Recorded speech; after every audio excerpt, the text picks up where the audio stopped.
Les ludospaces, ce sont ces dérivés d'utilitaires qui sont moins chers que les monospaces compacts mais offrent autant d'espace intérieur, voire plus.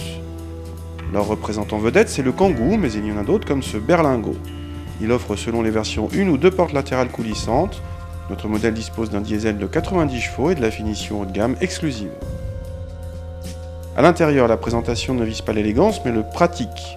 En témoigne la qualité des plastiques assez moyenne. En revanche, on est cerné par les rangements tous azimuts. Il y en a au-dessus du tableau de bord, entre les sièges et même au-dessus de la tête avec cette capucine et ce vide-poche aérien. L'équipement de cette version haut de gamme est complet mais le GPS reste en option.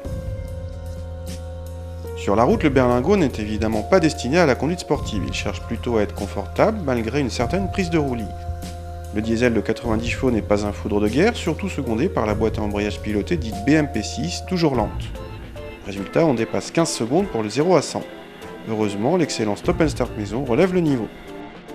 A l'arrière, l'accessibilité est elle aussi excellente grâce aux larges portes coulissantes. On trouve 3 sièges individuels qui ne coulissent pas mais dont le dossier peut être rabattu individuellement. Les rangements sont encore largement présents avec une trappe au pied des passagers ou le prolongement de ce rangement aérien.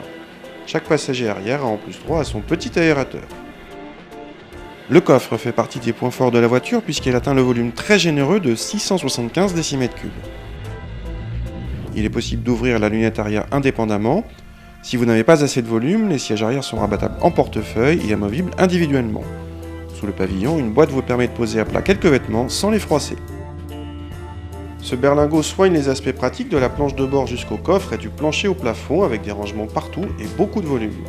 En revanche, rien ne sert de lui demander d'aller vite, il ne sait pas faire.